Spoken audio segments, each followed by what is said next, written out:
Hi hello नमस्कार मंडळी, राम राम. तर बाजारामध्ये आता रानभाज्या मिळायला लागल्यात आणि त्यातलीच एक बहुगुणी अशी भाजी म्हणजे भारंगीची भाजी.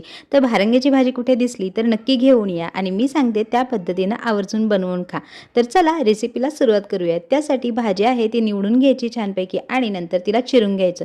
चिरून घेतलं भाजीला की आधी धुवून घ्यायची बरं का, नंतर चिरून घ्यायची आणि कुकरमध्ये लावायचे. कुकरचे 7-8 शिट्ट्या काढायच्या. ही भाजी शिजायला थोडासा वेळ लागतो म्हणून आपण कुकर वापरतोय.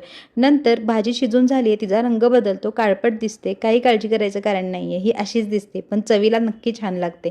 नंतर तिला अशा पद्धतीनं दाबून दाबून जमेल तेवढं सगळं पाणी काढून टाकायचं आणि परत एकदा भाजीला आपल्याला गोळे झालेत आता बघू शकता तुम्ही भाजीचे, हे चिरून घ्यायचेत. म्हणजे काय होतं, भाजी सुट्टी होती. अशा पद्धतीनं भाजी सुट्टी करून घ्यायची. नंतर काय करायचं तर एक कढई घ्यायची, त्याच्यामध्ये 2 चमचे तेल तापत ठेवायचं आणि त्या तेलामध्ये टाकायचा आहे बारीक चिरलेला कांदा. या भाजीच्या फोडणीमध्ये जिरे मोहरी वगैरे टाकायची काहीच गरज नसते, अशीच छान लागते. म्हणून भरपूर सारा कांदा टाकायचा. जवळजवळ जेवढी भाजी आपली झाली आहे ना शिजून, तेवढाच कांदा मी घेतलाय. कांदा चांगला परतून घ्यायचा ब्राऊन रंगावर. कांदा परतून झाला आता टाकायची हळद, आपला घाटी मसाला किंवा लाल तिखट आणि चवीनुसार टाकायचं मीठ.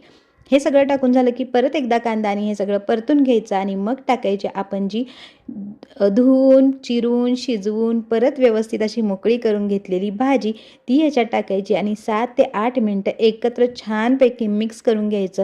पाणी वगैरे टाकायची अजिबात गरज पडत नाही. छान कोटिंग होतं मसाल्याचं भाजीला आणि एक नंबर अशी चवीला भाजी लागते. तर यावर्षीच्या पावसाळ्यात ही रानभाजी नक्की ट्राय करा.